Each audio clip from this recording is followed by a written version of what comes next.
are, everybody. We're at Marcellin Park, and it looks like there's 101 Dalmatians behind us with the black and the white, but it's actually 101 junior rugby players in the under-7s in Maitland. We believe it is a record for junior clubs in the Australian rugby union setup, and it's a testament of what they're doing here at the Blacks. And they give us a good opportunity to come to training and see what it's all about. Well, the Blacks certainly, they're thriving on and off the field at the moment, and the Little Black Army is certainly doing great things up here at Maitland in the Blacks. And one of the founders of the Little Black Army, Dan Golan's with us now. Dan, great system you've got up here, and it's benchmark for juniors all around the country, mate. How did you come about it? Yeah, mate, probably at the end of 2013, we realised that we were a bit stagnant with the numbers we had in the juniors. So we decided to devote all our time, money and efforts into our future, and our future is our children. So it's developed from 30 kids into 60, into 80, into 101 this year. So yeah, we've got more registered players than the rest of the competition put together. So the future's looking bright.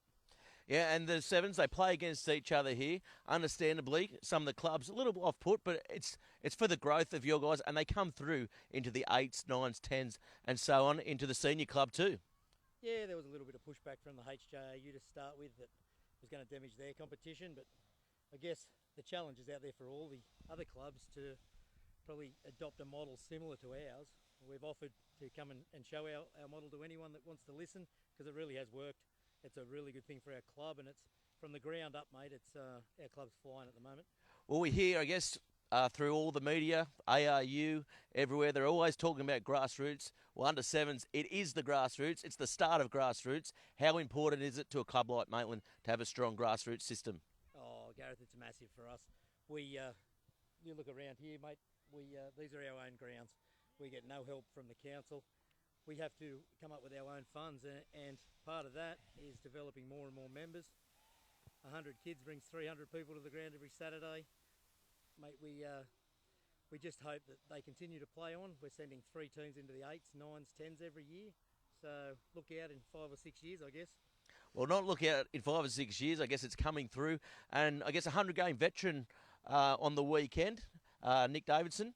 He's a product of your junior system, so plenty of good things to come, and you hope these guys coming through as well. Yeah, mate, Davo played here his whole life, and he's the kind of guy that gives back too. Only on the weekend he had my son in the sheds, giving him a bit of a first grade game day experience that we try to do for all the kids. But not only that, Davo's out here coaching with us. So we've got 2 Anderson medal coaching. Adam Perkins is obviously helping coach the under 7s as well. Well, he's hanging around. He's hanging around. He's fitter than ever. He can still play. So we try to put good people around these kids, and we try to make it as fun as we can so they'll keep coming back. Well, you mentioned some big names there. Of course, all the under-7s teams named after the big names of the Maitland club. Did Perkins get a run there?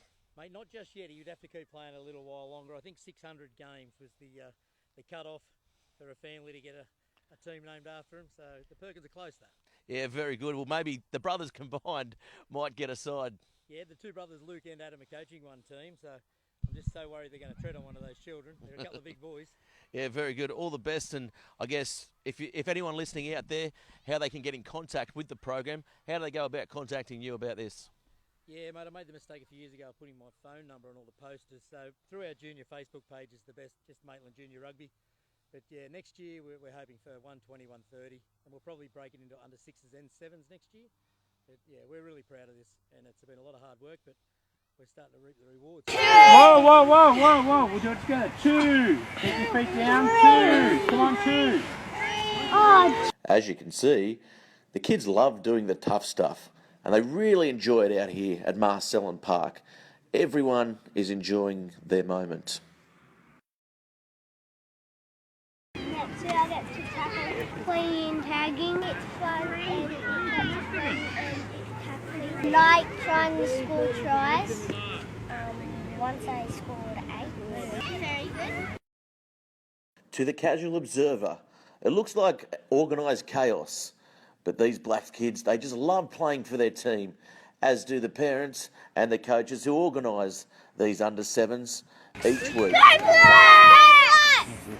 It's awesome, really. It's just great to see them all having a heap of fun on a Saturday and a Tuesday afternoon. Yeah, it's brilliant for them. It's hectic here at the moment. How do you control everyone? You don't really.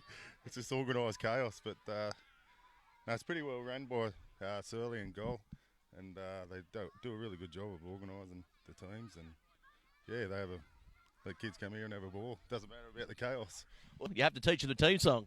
Yeah, well, I'll give them a few years before they learn that one, but yeah, there's plenty here. It's great. Hopefully we can see them filter through over the next 15 or so years, hopefully. And it's not just the kids up here at Maitland that love this under-7s rugby program.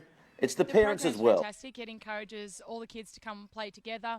I like the fact that there's not one team against one another. Most of the time we don't even know what the score is.